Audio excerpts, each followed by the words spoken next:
আজকে যে মিছিলটি আমরা দেখি যে সারা বাংলাদেশ ব্যাপী হয় ৮০ দশকে আল্লামা খাজা বুতার রহমতুল্লাহ, শেহাবুদ্দিন খালেদ রহমতুল্লাহ আলাই, আল্লামা দেব শাহ রহমতুল্লাহ আলাই, আল্লামা সৈয়দ আদিল শাহ আল মাদানী এবং কি খাজা বাকিবিল্লাহ রহমতুল্লাহ আলাই, সৈয়দ মঈনুদ্দিন হাসানী এবং কি মুজিবুল ভান্ডারী, সেনা দরবার শরীফের যিনি প্রতিষ্ঠাতা শাহ নেসারউদ্দিন আহমেদ রহমতুল্লাহ আলাই, ফুরফুরা শরীফের মুজাদ্দেদে জামান আবু বকর সিদ্দিক রহমতুল্লাহ আলাই, সুতুরা শরীফের যিনি প্রতিষ্ঠাতা পীর সাহেব সুফি আব্দুল খালেক রহমতুল্লাহ আলাই।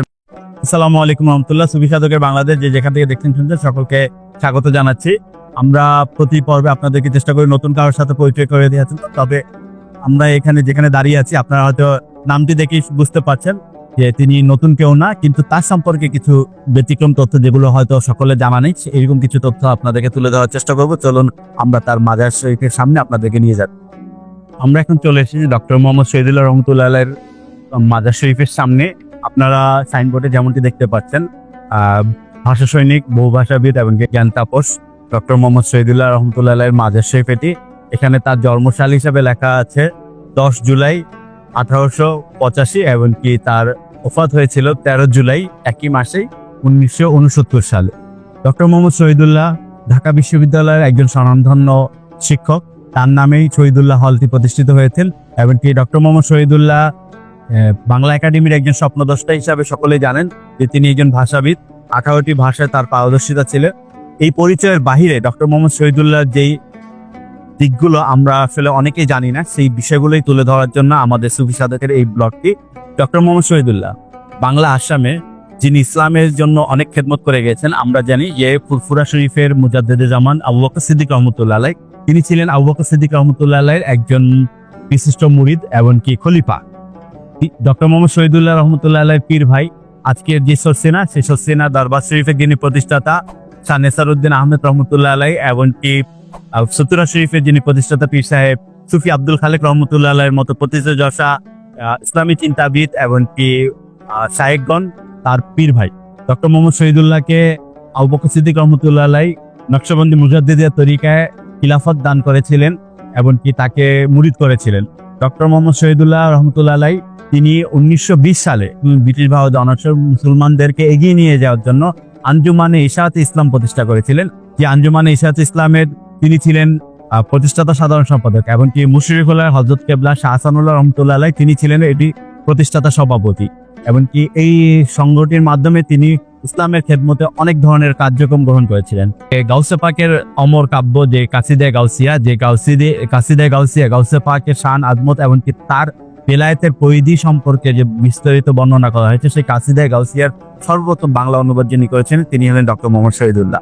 এছাড়াও ডক্টর মোহাম্মদ শহীদুল্লাহ রহমতুল্লাহ আলাই তিনি 1928 সালে যখন এই বঙ্গে বিশেষ করে ঢাকা বিশ্ববিদ্যালয়ে শিক্ষার্থীদের মধ্যে সনাতন ধর্ম অবলম্বী শিক্ষার্থীরা যখন রথযাত্রা এবং কি অন্যান্য আনুষ্ঠানিকতাগুলো নিয়ে ক্যাম্পাস ভিত্তিক কার্যক্রম চালাতো, সেই সময় তিনি 1928 সালে ডক্টর মোহাম্মদ শহীদুল্লাহ এই ঢাকা বিশ্ববিদ্যালয় থেকে বিভিন্ন জায়গা থেকে ছাত্রদেরকে জড়ো করে সর্বপ্রথম তিনি জশ্নে জুলুস অর্থাৎ মিলাদুন্নবী উপলক্ষে যে আজকে যে মিছিলটি আমরা দেখি যে সারা বাংলাদেশ ব্যাপী হয়, বিশেষ করে বাংলাদেশ এই বিশ্বের সর্ববৃহৎ যে জশ্নে জুলুসটি অনুষ্ঠিত হয় চট্টগ্রামে, এছাড়াও ঢাকাতেও জুলুস হয়, যেটি চট্টগ্রামের যে জশ্নে জুলুসটি আল্লামা দেব শাহ রহমতুল্লাহ আলাইহির হাত ধরে ব্যাপকতা পেয়েছে, আজকে জাতীয় সংস্কৃতির অংশ হয়ে উঠেছে।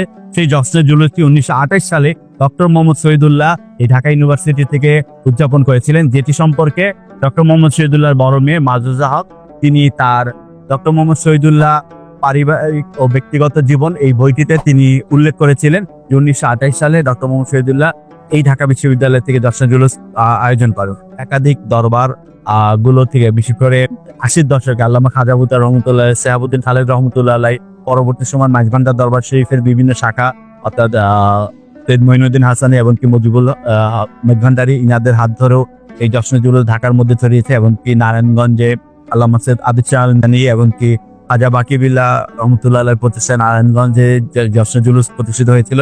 এভাবে করে আজকে বাংলাদেশের বিভিন্ন দরবারে রাজশাহী সহ রংপুর বিভিন্ন জায়গাতে আজকে যে জশ্নে জুলুস পালিত হয়, সেই জশ্নে জুলুসের সেই ভিত্তির ইতিহাস খুঁজলে ডক্টর মোহাম্মদ শহীদুল্লাহ সেই 28 সালে এই ঢাকা বিশ্ববিদ্যালয় থেকে এই জশ্নে জুলুস করেছিলেন মিলাদুন্নবী উপলক্ষে। শুধু তিনি এই জশ্নে জুলুসই করেন নাই, তিনি তার এক জাতি প্রবন্ধের মধ্যে তিনি মিলাদুন্নবীকে মুসলিম জাতির একটি জাতীয় উৎসব হিসাবে ঘোষণা করার এবং সেটিকে ওইভাবে উদযাপন করার সেই দাবিও তুলেছিলেন। সেই দাবিকে আজকে এই সময় এসেও প্রাসঙ্গিক সমরভাবে আমাদের সকলের উচিত ডক্টর মোহাম্মদ শহীদুল্লাহ সেই দাবির আলোকে মিলাদুন্নবী অর্থাৎ আমাদের রাসূল সাল্লাল্লাহু আলাইহি ওয়াসাল্লামের শুভ আগমনের এই দিবসটিকে কেন্দ্র করে আমরা সকলেই মুসলমানদের মধ্যে যতগুলোই ফেরকা থাকুক কিংবা যতগুলোই শাখা পোশাখা থাকুক, কিন্তু আমাদের রাসূল সাল্লাল্লাহু আলাইহি ওয়াসাল্লামের আগমন আমাদের সকলের জন্য নেয়ামত। ডক্টর মোহাম্মদ শহীদুল্লাহ তার জীবনে তিনি পবিত্র কোরআনের সরল একটি অনুবাদ করার জন্য হাত নিয়েছিলেন, কিন্তু সেটি অপ্রকাশিতই রয়ে যায়। ডক্টর মোহাম্মদ শহীদুল্লাহ রহমতুল্লাহ আলাইহি তিনি একজন ভাষাবিদ, ঢাকা বিশ্ববিদ্যালয়ের স্বনামধন্য শিক্ষক। এই পরিচয়ের বাহিরে ডক্টর মোহাম্মদ শহীদুল্লাহ এ দেশের বিশেষ করে ব্রিটিশ ভারতে অনগ্রসর মুসলিমদেরকে এগিয়ে নিয়ে যাওয়ার জন্য তার যেই বর্ণাঢ্য খেদমত, সেই বিষয়গুলো আমাদের মধ্যে আলোচনার বাহিরে রয়ে গিয়েছিল। সেই বিষয়গুলোকে সামনে তুলে নিয়ে আসার জন্য মূলত ছিল সুফি সাধকের এই পর্বের প্রচেষ্টা। তো ডক্টর মোহাম্মদ শহীদুল্লাহ রহমতুল্লাহ আলাইহি মাজার শরীফটি এমন একটি জায়গাতে, আপনারা যদি দেখেন এটি আমাদের সামনে কার্জন হল এবং কি পিছনে শহীদুল্লাহ হল, এর মাঝখানে যে মুসাকার মসজিদটি, এই মুসাকার মসজিদের পাশে ডক্টর মোহাম্মদ শহীদুল্লাহ রহমতুল্লাহ আলাইহি এই মাজারটি। এই আমরা ডক্টর মোহাম্মদ শহীদুল্লাহ রহমতুল্লাহ আলাইহির এই বর্ণাঢ্য খেদমতকে সুফি সাধকের বাংলাদেশের পক্ষ থেকে কৃতজ্ঞতার সাথে স্মরণ করছি, শ্রদ্ধার সাথে স্মরণ করছি। আমরা আবারও আপনাদেরকে নতুন কোনো পর্বে নতুন কোনো কিছুর সাথে পরিচয় করে দিব। সে পর্যন্ত সকলে ভালো থাকুন, সুস্থ থাকুন। আসসালামু আলাইকুম ওয়া রাহমাতুল্লাহ।